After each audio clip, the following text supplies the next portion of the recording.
टमाटर और तरबूज को फ्रीज में रखते हैं तो हो जाएं सावधान। किचन टिप्स, आइए जानते हैं। फ्रीज में भी सूख रहे हैं टमाटर, छिलकों पर काले धब्बे, अंदर से सड़न, तो फॉलो करें ये टोमेटो स्टोरेज टिप्स। हफ्तों तक नहीं जाएगी ताजगी वाली चमक। टमाटर एक ऐसा फल है जिसके बिना भारतीय घरों में सब्जी, दाल और सलाद की कल्पना मुश्किल है। ऐसे में गर्मी का मौसम, जब बढ़ते तापमान से टमाटर 2 से 3 दिनों में भी खाने के लायक नहीं बच जाते हैं। यहाँ तक कि फ्रिज, जिसका इस्तेमाल ही फूड्स को लंबे समय तक स्टोर करने के लिए किया जाता है, उसमें भी टमाटर खराब होने लगता है। ऐसे में एक ही ऑप्शन बच जाता है, हर दूसरे तीसरे दिन बाजार से फ्रेश टमाटर खरीद कर इस्तेमाल करना। लेकिन यदि आप रोज रोज टमाटर लिए बाजार जाने से बचना चाहते हैं तो आप यहाँ बताए गए टमाटर स्टोरेज टिप्स को अपना सकते हैं। तो आइए जानते हैं, फ्रीज में क्यों सड़ने लगते हैं टमाटर, इसका क्या कारण है। टमाटर फ्रीज में जल्दी खराब होने लगते हैं क्योंकि बहुत ठंडा तापमान उसकी प्राकृतिक कोशिकाओं को नुकसान पहुंचाता है। 10 डिग्री सेल्सियस से कम तापमान में टमाटर का स्वाद, बनावट और ताजगी प्रभावित होती है। ऐसे में जब गर्मी के दिनों में फ्रिज का टेम्परेचर बिल्कुल कम होता है तो टमाटर की बाहरी त्वचा नरम पड़ने लगती है और फफूंदी बैक्टीरिया तेजी से बढ़ने लगते हैं। आइए जानते हैं बहुत ही अच्छा स्टोरेज का तरीका। टमाटर स्टोर करने का सही तरीका। साबुत पके हुए टमाटर को आप हफ्तों तक फ्रीज में स्टोर कर सकते हैं और इसकी फ्रेशनेस भी कम नहीं होगी। इसके लिए आपको फ्रीज में टमाटर को रखने से पहले 2 बहुत ही आसान मेथड, जिसे आप ट्रिक भी कह सकते हैं, को फॉलो करना होगा। आइए जानते हैं क्या है वो ट्रिक। पहला, टोमेटो स्टोरेज ट्रिक। यदि आप साबुत टमाटर को हफ्तों तक फ्रेश स्टोर करना चाहते हैं तो इसे फ्रीज में रखने से पहले अच्छी तरह से धोकर पोंछकर ड्राई कर लें। फिर इसे एक कंटेनर में टिश्यू की एक लेयर बिछाएं। फिर इससे सारे टमाटर को उल्टा, यानी कि तने वाला साइड को नीचे होना चाहिए। इसके ऊपर एक और टिश्यू रखें। फिर इसे ढक्कन को लगाकर फ्रीज में स्टोर करें। दूसरा टोमेटो स्टोरेज ट्रिक, टमाटर को अच्छी तरह से क्लीन करने के बाद इसके तने वाले साइड पर हल्का तेल लगाएं और सारे टमाटर को एक एयर टाइट कंटेनर में बंद करके फ्रिज के ऊपर सारे शेल्फ पर रख दें। क्या नहीं करना चाहिए, गर्मी के दिनों में टमाटर रूम टेम्परेचर में 1 से 2 दिन से ज़्यादा फ्रेश नहीं रहते हैं, इसलिए इन्हें किचन काउंटर पर रखने का रिस्क ना लें।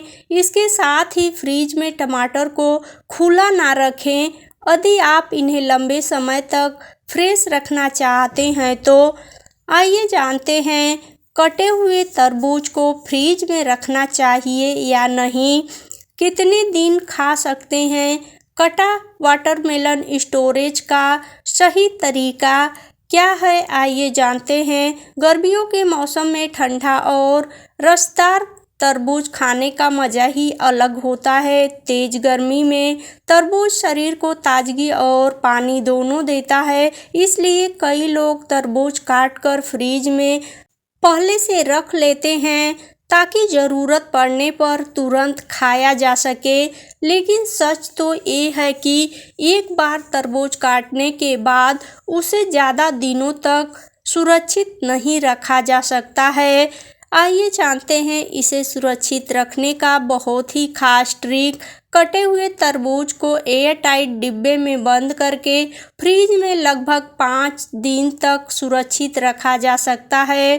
तरबूज कटने के बाद हवा के संपर्क में आने लगता है, जिससे धीरे धीरे उसका स्वाद और ताजगी कम होने लगती है। इसलिए इसे हमेशा ढककर और ठंडी जगह पर रखना जरूरी होता है। कटे तरबूज को स्टोर करते वक्त याद रखें कि कटे हुए तरबूज को लंबे समय तक ताज़ा रखने के लिए सही तापमान बहुत ज़रूरी है। तरबूज काटने से पहले उसे साफ पानी से अच्छी तरह धो लेना चाहिए ताकि उसकी सतह पर मौजूद गंदगी और बैक्टीरिया हट जाए। कटे हुए फल या सब्जियों को 2 घंटे के अंदर फ्रीज में रखना चाहिए, वरना वे जल्दी खराब हो सकते हैं। पके तरबूज की पहचान: अगर आप चाहते हैं तो तरबूज ज़्यादा समय तक अच्छा रहे तो उसे तभी काटें जब वह पूरी तरह पका हुआ हो। पूरा तरबूज सामान्य कमरे के तापमान पर लगभग 7 से 10 दिन तक चल सकता है, लेकिन उसे सीधी धूप से दूर रखना चाहिए। पका हुआ तरबूज पहचानने के कुछ आसान तरीके भी हैं। सबसे पहले तरबूज के नीचे वाले हिस्से को देखें। अगर वहां सफ़ेद या हल्का पीला धब्बा है तो इसका मतलब है कि तरबूज खेत से अच्छी तरह पक चुका है। तरबूज का छिलका भी उसकी गुणवत्ता बढ़ाता है। पके हुए तरबूज का छिलका मजबूत और सख्त होता है। अगर छिलका बहुत नरम या दबाने पर अंदर धंसने लगे तो तरबूज ज़्यादा पका या खराब हो सकता है। इसके अलावा तरबूज को हल्का थपथपाने पर उसकी आवाज़ से भी पहचान की जा सकती है। अच्छा और ताज़ा तरबूज हल्की गूंज जैसी आवाज़ देता है, जबकि ज़्यादा पका हुआ तरबूज भारी और धीमी थड़ जैसी आवाज़ करता है। खराब तरबूज को खाने से बचें। अगर कटे हुए तरबूज का रंग फीका पड़ जाए, वह बहुत नरम हो जाए या उसमें से अजीब बदबू आने लगे तो समझ लेना चाहिए कि वह खराब हो चुका है। खराब तरबूज की सतह चिपचिपी भी हो सकती है और उसका स्वाद खट्टा लग सकता है। कभी कभी उसमें हल्की गैस जैसी अनुभूति भी हो सकती है। यदि तरबूज पर फफूंदी दिखाई दे तो उसे तुरंत फेंक देना चाहिए। खराब तरबूज खाने से स्वास्थ्य संबंधित समस्याएं हो सकती है, इसलिए हमेशा ताज़ा और सही तरीके से स्टोर किया गया तरबूज ही खाना चाहिए। प्लीज़ वीडियो थोड़ी सी भी पसंद आई हो तो लाइक, शेयर और चैनल पे पहली बार हो तो चैनल को सब्सक्राइब ज़रूर करें। अपना कोई भी विचार हो तो हमें कमेंट बॉक्स में ज़रूर दें। वीडियो देखने के लिए बहुत बहुत धन्यवाद।